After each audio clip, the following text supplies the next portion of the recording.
Hello friends, स्वागत है आप सभी का आपके अपने यूट्यूब चैनल के शर्मा 620 में। आज हम बात करने जा रहे हैं आज दिनांक 10 सितंबर 2020 के करंट अफेयर के बारे में, जिसका पहला क्वेश्चन हम डिसाइड करते हैं दोस्तों। अखिल भारतीय टेनिस संघ के नए अध्यक्ष कौन नियुक्त हुए हैं? अखिल भारतीय जो टेनिस संघ होता है AITA, उसके नए अध्यक्ष कौन नियुक्त हुए हैं? तो अनिल जैन उसके नए अध्यक्ष नियुक्त हुए हैं। हम बात करें कि अखिल भारतीय संघ के जो पूर्व अध्यक्ष थे उनका नाम क्या था, तो उनका नाम था दोस्तों प्रवीण महाजन। प्रवीण महाजन उनका नाम था, या यूं कह सकते हैं कि अनिल जैन जो है वो प्रवीण महाजन का स्थान लेंगे। इसका एक इंपॉर्टेंट पॉइंट भी बन जाता है दोस्तों। अब हम बात करते हैं AITA की। AITA की अगर हम बात करें तो AITA का मतलब होता है all India tennis association. All India tennis association इसकी फुल फॉर्म होती है दोस्तों। और अगर हम बात करें किसको हिंदी में क्या कहा जाता है, तो ऑल इंडिया टेनिस एसोसिएशन को हिंदी में कहा जाता है अखिल भारतीय टेनिस संघ। अखिल भारतीय टेनिस संघ। अगर बात करें इसकी स्थापना की, तो अखिल भारतीय टेनिस संघ की स्थापना हुई थी मार्च 1920 के अंदर। इसका मुख्यालय है नई दिल्ली के अंदर। अब हम बात करते हैं इसके आगे अपने दूसरे क्वेश्चन की। तो हमारा दूसरा क्वेश्चन है दोस्तों, किस बैंक ने अपने 115वें स्थापना दिवस पर signature visa debit card launch किया है? इस बैंक ने अपने 115वें स्थापना दिवस पर signature visa debit card launch किया है।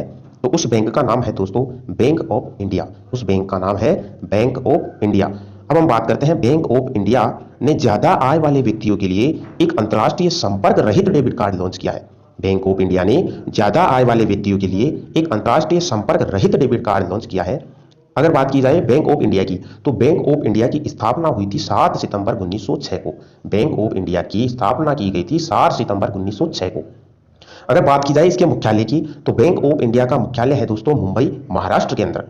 और एमडी और सीईओ की बात करें तो इसके एमडी और सीईओ है अतनु कुमार दास। अगर टैगलाइन की बात की जाए तो relationship beyond banking, relationship beyond banking इसकी टैगलाइन है। दोस्तों हम करंट अफेयर का अध्ययन तो कर ही रहे हैं, साथ के साथ स्टैटिक्स जीके भी मैं आपको इसके साथ अध्ययन करवाता जा रहा हूं, जिसके अलावा आपको कभी भी स्टैटिक जीके का अध्ययन नहीं करना होगा, क्योंकि स्टैटिक जीके अपने आप में एक महत्वपूर्ण भूमिका रखता है। स्टैटिक जीके का अध्ययन अगर करंट अफेयर के साथ कर लिया जाता है तो वो धीरे धीरे तैयार हो जाता है। अब हम बात करते हैं हमारे अगले क्वेश्चन की। हमारा अगला क्वेश्चन है दोस्तों, शिक्षा को हमलों से बचाने का अंतर्राष्ट्रीय दिवस कब मनाया गया? शिक्षा को हमलों से बचाने का अंतर्राष्ट्रीय दिवस कब मनाया गया? तो 9 सितंबर को शिक्षा को हमलों से बचाने का अंतर्राष्ट्रीय दिवस मनाया गया। हम बात करें अगर इस दिवस का मुख्य उद्देश्य संपर्क से प्रभावित देशों में रहने वाले लाखों बच्चों की दुर्दशा के बारे में जागरूकता बढ़ाना है। इस दिवस को मनाने की घोषणा संयुक्त राष्ट्र ने की थी।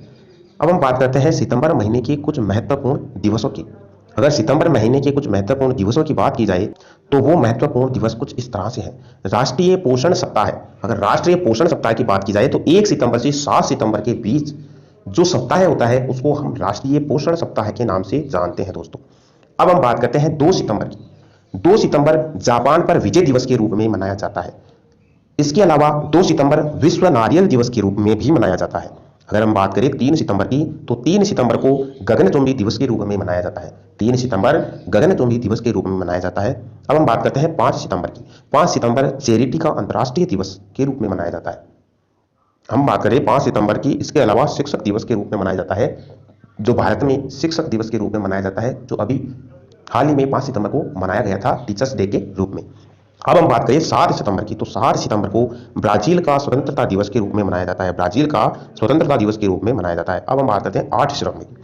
8 सितंबर अंतर्राष्ट्रीय साक्षरता दिवस के रूप में मनाया जाता है। 8 सितंबर अंतर्राष्ट्रीय साक्षरता दिवस के रूप में मनाया जाता है। अगर इसके अलावा फिर से हम बात करें तो 8 सितंबर विश्व भौतिकी चिकित्सा दिवस के रूप में मनाया जाता है। विश्व भौतिकी चिकित्सा दिवस के रूप में मनाया जाता है। इसके अलावा 10 सितंबर की बात की जाए तो विश्व आत्महत्या रोकथाम दिवस के रूप में मनाया जाता है 10 सितंबर को।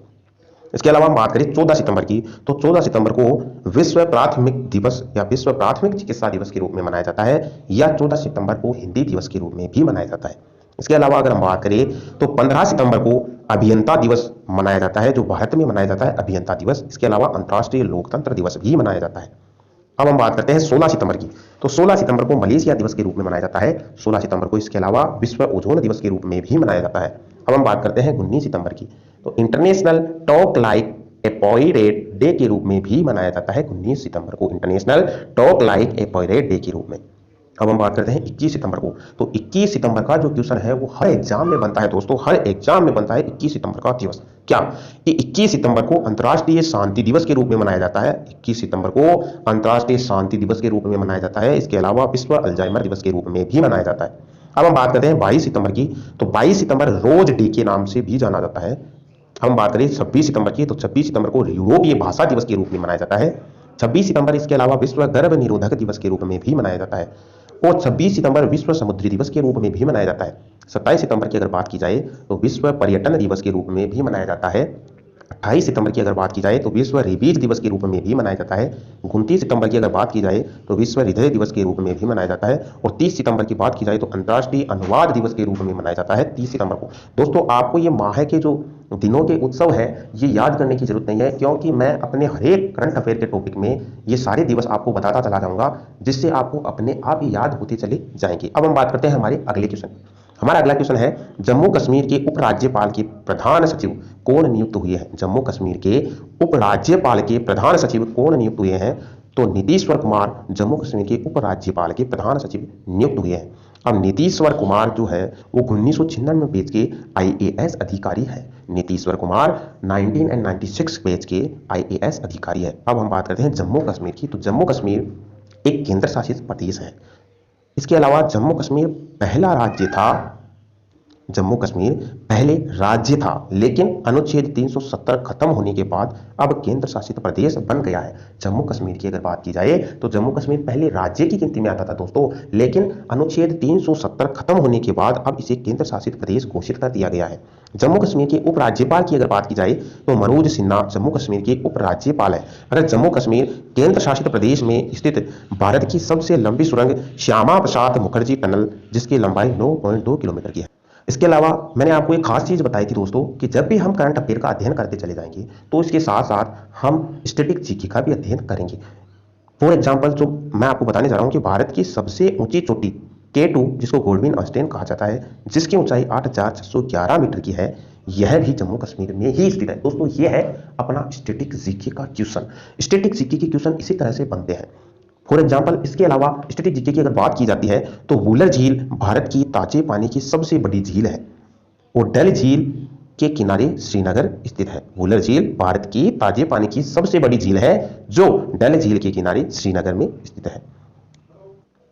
अब हम बात करते हैं हमारे अगले क्वेश्चन की। हमारा अगला क्वेश्चन है दोस्तों, state of young child in India की रिपोर्ट के अनुसार बच्चों की देखभाल में कौन सा राज्य शीर्ष पर है। State of young child in India की रिपोर्ट के अनुसार बच्चों की देखभाल में कौन सा राज्य शीर्ष पर है। तो केरल राज्य शीर्ष स्थान पर है।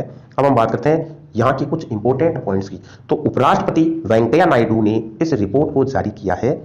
टॉप 3 राज्य, पहला राज्य है केरल, दूसरा राज्य है गोवा और तीसरा राज्य है त्रिपुरा। अब हम बात करते हैं केरल राज्य की। जैसा कि मैंने स्टार्टिंग में ही बताया था दोस्तों कि हम करंट अफेयर के साथ साथ जितने भी यहाँ पे राज्य, राजधानी या देश और विदेश की जो भी इंपॉर्टेंट बातें होगी वो करंट अफेयर के साथ साथ उनका अध्ययन करते चले जाएंगे। तो अब हम बात करते हैं केरल राज्य की। तो केरल राज्य की बात करने के उपरांत सबसे पहले हम बात करते हैं राजधानी की। केरल राज्य की राजधानी है दोस्तों तिरुवनंतपुरम। इसके अलावा वहां के मुख्यमंत्री है पिनराई विजयन, जो भारतीय कम्युनिस्ट पार्टी से बिलोंग करते हैं। यहाँ के अगर गवर्नर की बात की जाए तो यहाँ के गवर्नर है आरिफ मोहम्मद खान। मुख्य न्यायाधीश की बात की जाए तो एस मणि कुमार यहाँ के मुख्य न्यायाधीश है। इसके अलावा हम बात करते हैं लोकसभा सीटों की। तो केरल राज्य में लोकसभा सीटें हैं 20, राज्यसभा सीटें हैं 9 और विधानसभा सीटें हैं 140। इसके अलावा अगर हम बात करें तो राजकीय पशु यहाँ का हाथी है, राजकीय पक्षी यहाँ का हॉर्नबिल है और राजकीय वृक्ष यहाँ का नारियल है। अब बात करते हैं हम हमारे अगले क्वेश्चन की। हमारा अगला क्वेश्चन नंबर है 6। अंतर्राष्ट्रीय साक्षरता दिवस कब मनाया गया। अंतर्राष्ट्रीय साक्षरता दिवस 8 सितंबर को मनाया गया। अब हम बात करें अगर अंतर्राष्ट्रीय साक्षरता दिवस के कुछ इंपोर्टेंट पॉइंट्स के बारे में, तो अंतर्राष्ट्रीय साक्षरता दिवस का उद्देश्य समाज में लोगों के प्रति शिक्षा को प्राथमिकता देने को बढ़ावा देना है। अंतर्राष्ट्रीय साक्षरता दिवस का उद्देश्य समाज में लोगों के प्रति शिक्षा को प्राथमिकता देने को बढ़ावा देना है। इसकी थीम क्या है। अगर थीम की बात की जाए 2020 की जो अंतर्राष्ट्रीय साक्षरता दिवस की है वो है literacy teaching and learning in the Covid. Literacy teaching and learning in the covid crisis and beyond. Covid crisis and beyond. अब हम बात करें हमारे अगले क्वेश्चन की, तो हमारा अगला क्वेश्चन है इंदिरा गांधी शांति पुरस्कार से किसे सम्मानित किया गया है। तो डेविड एटनबर्ग को इंदिरा गांधी शांति पुरस्कार से सम्मानित किया गया है।